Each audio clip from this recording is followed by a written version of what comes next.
ಪನ್ನೀರ್ ಕೈಮಾ ಯಾವ ರೀತಿ ಮಾಡಬೇಕೆಂಬುದು ತೋರಿಸುತ್ತೇನೆ. ನೋಡಿ, ಪನ್ನೀರ್ ತೆಗೆದುಕೊಂಡಿದ್ದೇನೆ, ಫ್ರೆಶ್ ಆಗಿ ತಗೊಂಡಿದ್ದೆ. ನೋಡಿ, ಈ ಪನ್ನೀರನ್ನು ಚೆನ್ನಾಗಿ ಈ ರೀತಿ ತೊಳೆದುಕೊಂಡು ಪುಡಿ ಮಾಡಿಕೊಳ್ಳಬೇಕು. ತೋರಿಸುತ್ತೇನೆ ಅದನ್ನು ಸಹ. ನೋಡಿ ವೀಕ್ಷಕರೇ, ಈ ರೀತಿ ಪನ್ನೀರ್ ತೆಗೆದುಕೊಂಡು ತೊಳೆದು ಅದನ್ನು ಈ ರೀತಿಯಾಗಿ ಚೆನ್ನಾಗಿ ಪುಡಿ ಮಾಡಿಕೊಳ್ಳಬೇಕು. ನೋಡಿ, ಮನೆಯಲ್ಲೇ ಮಾಡುವುದಾದರೆ ಈ ರೀತಿ ಪುಡಿ ಬರುತ್ತದೆ ಚೆನ್ನಾಗಿ. ನೋಡಿ,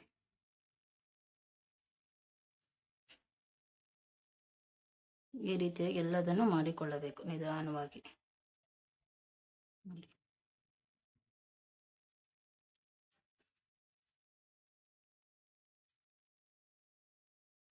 ನೋಡಿ, ಪನ್ನೀರ್ ರೆಡಿ ಆಗಿದೆ. ನೋಡಿ, ಕೈಮಾ ಮಾಡೋದಕ್ಕೆ ಈ ರೀತಿಯಾಗಿ ಪನ್ನೀರ್ ರೆಡಿ ಮಾಡಿಕೊಂಡ್ರೆ ಸಾಕು. ಪನ್ನೀರ್ ಕೈಮಾ ಮಾಡೋದಕ್ಕೆ ಫಸ್ಟ್ ಎಣ್ಣೆ, ಕುಕ್ಕಿಂಗ್ ಆಯಿಲ್, ನಿಮಗೆ ಯಾವುದು ಯೂಸ್ ಮಾಡುತ್ತೀರೋ ಅದನ್ನು ಹಾಕಿಕೊಳ್ಳಿ.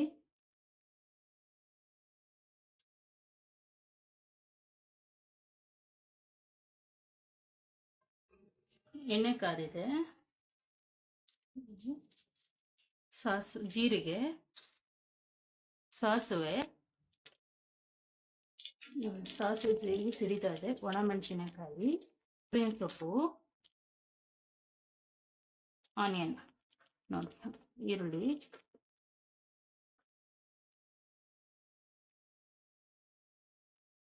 ಬೀನ್ಸ್. ಈರುಳ್ಳಿ, ಬೀನ್ಸ್ ಒಂದೇ ಸಾರಿ ಹಾಕಿಕೊಂಡು ಫ್ರೈ ಮಾಡಿಕೊಳ್ಳಬೇಕು ಚೆನ್ನಾಗಿ.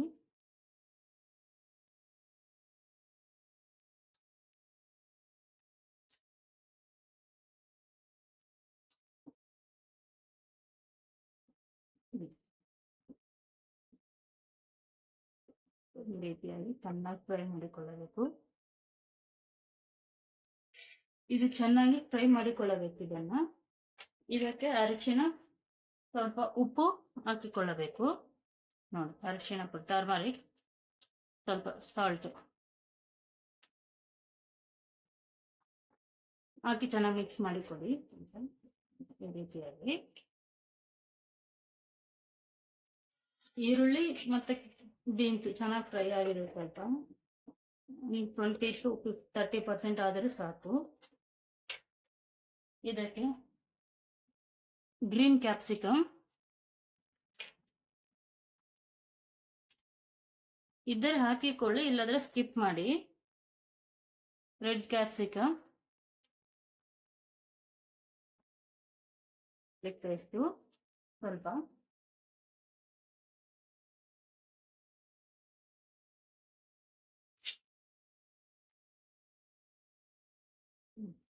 ಹಾಕೊಂಡು ಚೆನ್ನಾಗಿ ಮಿಕ್ಸ್ ಮಾಡಿಕೊಳ್ಳಬೇಕು. ಜಿಂಜರ್ ಗಾರ್ಲಿಕ್ ಪೇಸ್ಟ್ ಹಾಕಿದ ನಂತರ ಸ್ವಲ್ಪ ಮೆಂತ್ಯ ಸೊಪ್ಪು ನಿಮ್ಮ ಹತ್ರ ಇದ್ರೆ ಹಾಕಿಕೊಳ್ಳಿ, ಇಲ್ಲ ಅಂದ್ರೆ ಸ್ಕಿಪ್ ಮಾಡಿ. ನೋಡಿ, ಮೆಂತ್ಯ ಸೊಪ್ಪು ಸ್ವಲ್ಪ ಹಾಕುತ್ತಿದ್ದೇನೆ, 1 ಇಡಿ ಹಾಕ್ತೀವಿ ನಾನು.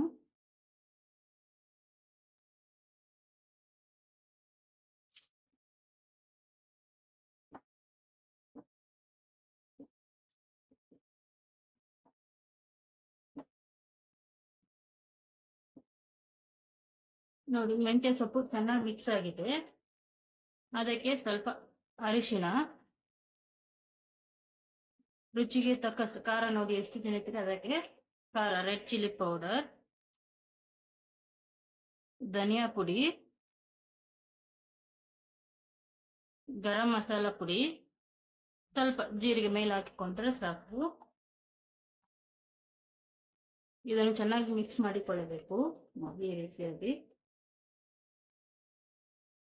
ಎಲ್ಲದರಲ್ಲೂ ಉಪ್ಪು ಹಾಕಿದ್ದೇವೆ, ಸ್ವಲ್ಪ ನೋಡ್ಬಿಟ್ಟು ಉಪ್ಪನ್ನು ಸಹ ಹಾಕಿಕೊಳ್ಳಿ ನೀವು.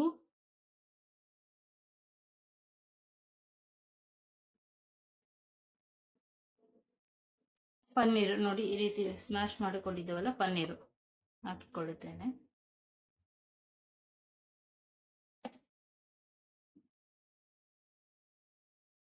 ಇದಕ್ಕೆ ಟೊಮೆಟೊ ಅಥವಾ ಲೆಮನ್, ಟ್ಯಾಮರಿನ್, ಹುಣಸೆ ಹಣ್ಣಿನ ರಸ ಯಾವುದು ಹಾಕುವುದು ಅವಶ್ಯಕತೆ ಇರೋದಿಲ್ಲ. ಪನ್ನೀರ್ ಮಾಡುವಾಗ ನಿಂಬೆಹಣ್ಣು ಹಾಕಿರುತ್ತೇವಲ್ಲ, ಅದೇ ಸರಿ ಹೋಗುತ್ತದೆ. ನಾವು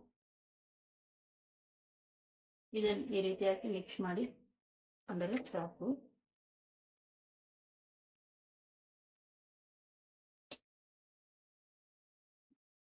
ಇದಕ್ಕೆ ಸ್ವಲ್ಪ ವಾಟರನ್ನು ಹಾಕಿಕೊಳ್ಳಬೇಕು. ನೋಡಿ, ನಮ್ಮ ಪನ್ನೀರ್ ವಾಟರ್ ಇನ್ನೂ ಇತ್ತಲ್ಲ, ಅದನ್ನು ಹಾಕಿಕೊಳ್ಳುತ್ತೇನೆ ನೋಡಿ.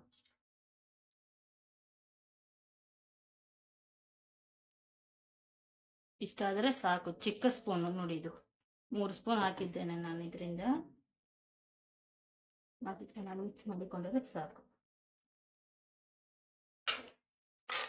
ರುಚಿಕರ ಮತ್ತು ಆರೋಗ್ಯಕರವಾದ ಪನ್ನೀರ್ ಕೈಮಾ, ವೆಜಿಟೇಬಲ್ ಪನ್ನೀರ್ ಕೈಮಾ ರೆಡಿ ಆಗುತ್ತದೆ. ಇಷ್ಟಾದರೆ ಸಾಕು.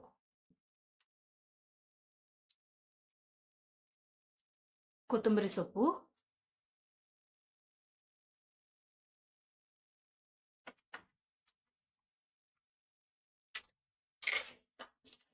ಎರಡರಿಂದ 5 ನಿಮಿಷ ಲೋ ಫ್ಲೇಮಲ್ಲಿ ಬಿಸಿ ಮಾಡಿಕೊಳ್ಳಬೇಕು. ಕ್ಲೋಸ್ ಮಾಡಿಕೊಳ್ಳುತ್ತೇನೆ ನಾನು.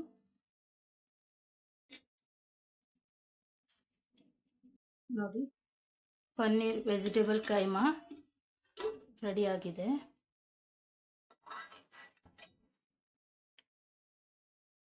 ಮಾಡಿಕೊಳ್ಳಬೇಕು. ಚೆನ್ನಾಗಿ ರೆಡಿ ಆಗಿದೆ. ಈ ರೀತಿ ಬಂದಾಗ ಗ್ಯಾಸನ್ನು ಆಫ್ ಮಾಡಿಕೊಂಡರೆ ಸಾಕು. 2 ರಿಂದ 5 ನಿಮಿಷ ಅಥವಾ 3 ನಿಮಿಷ ಇದೇ ಬಿಸಿಯಲ್ಲಿ ಬಿಡಬೇಕು. ಹೀಗೆ ಚಪಾತಿ ವೆಜಿಟೇಬಲ್ ಪನ್ನೀರ್ ಕೈಮಾ ರೆಡಿ.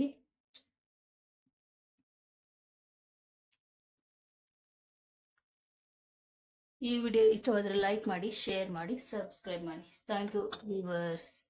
ನೋಡಿ, ರೆಡಿ ಆಗಿದೆ.